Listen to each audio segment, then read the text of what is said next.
Student, Hindi की कक्षा में आपका स्वागत है। आज हम आपको आपकी पाठ्य पुस्तक का पाठ 1 भाषा, लिपि और व्याकरण पाठ की अभ्यास पुस्तिका में इसका आंसर बताएंगे। सबसे पहला क्वेश्चन हमारा है भाषा।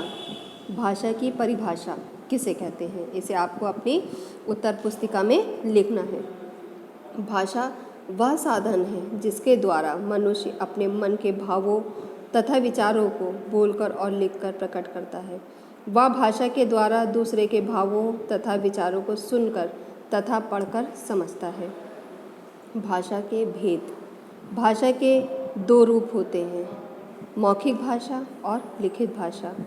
मौखिक भाषा जब मनुष्य अपने मन के भावों या विचारों को बोलकर एक दूसरे तक पर प्रकट करते हैं तो उसे भाषा का मौखिक रूप कहते हैं, जैसे भाषण, बातचीत, नाटक, दूरदर्शन की बातचीत आदि।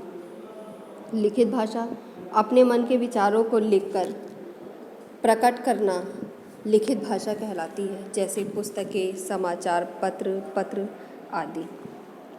इसी प्रकार बोली किसे कहते हैं, किसी छोटे क्षेत्र में प्रयुक्त की जाने वाली वह भाषा जिसका प्रयोग प्रायः बोलचाल में के लिए ही किया जाता है, वह बोली कहलाती है। बोली का लिखित रूप प्रायः नहीं मिलता है।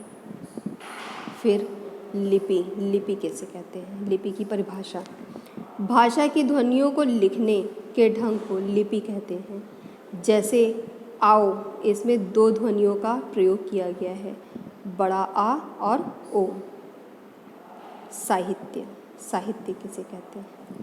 परिभाषा समय समय पर विद्वान तथा पंडित अपने संचित ज्ञान के आधार पर अपने विचारों को हमारे समक्ष रखते हैं। विद्वानों का मनन समाज के विकास का साधन होता है, यही साहित्य कहलाता है। साहित्य की 2 विधाएं होती हैं, गद्य और पद्य। उसके बाद आते हैं व्याकरण किसे कहते हैं। व्याकरण परिभाषा। व्याकरण वह शास्त्र है जिसकी सहायता से शुद्ध रूप में लिखना, पढ़ना तथा बोलना आ जाता है, उसे व्याकरण कहते हैं। उसके बाद हम आते हैं आपकी बुक एक्सरसाइज पे। सही विकल्प के सामने सही का निशान लगाइए। वह साधन जिसके द्वारा मनुष्य अपने विचारों तथा भावों का आदान प्रदान करता है क्या कहलाता है, भाषा। भाषा के भेद हैं, कितने होते, 1, 3, 2, 4, यानी कि भाषा के 2 भेद होते हैं, मौखिक और लिखित। ज्ञान का संचित कोश कहलाता है क्या, साहित्य। किसी भाषा के शुद्ध रूप का ज्ञान हमें कौन कराता है, व्याकरण। इसके बाद हमारा अगला प्रश्न है सही के सामने सही का और गलत के सामने गलत का निशान लगाना। भारत की राष्ट्रीय भाषा अंग्रेजी है, सही, गलत। हमारी राष्ट्रीय भाषा अंग्रेजी नहीं है, गलत। उसके बाद बोली जाने वाली भाषा को मौखिक भाषा कहते हैं, सही। भारत की राष्ट्रीय भाषा तथा राष्ट्रभाषा हिंदी है, सही। बोली का क्षेत्र विस्तृत होता है, गलत। भाषा हमारे जीवन की अनिवार्य आवश्यकता है, सही। उसके बाद हम आते हैं रिक्त स्थानों की पूर्ति पे। रिक्त स्थानों की पूर्ति। हम अपने दैनिक जीवन में राष्ट्रभाषा का ही प्रयोग अधिक करते हैं। भाषा का मौखिक रूप अधिक महत्वपूर्ण है।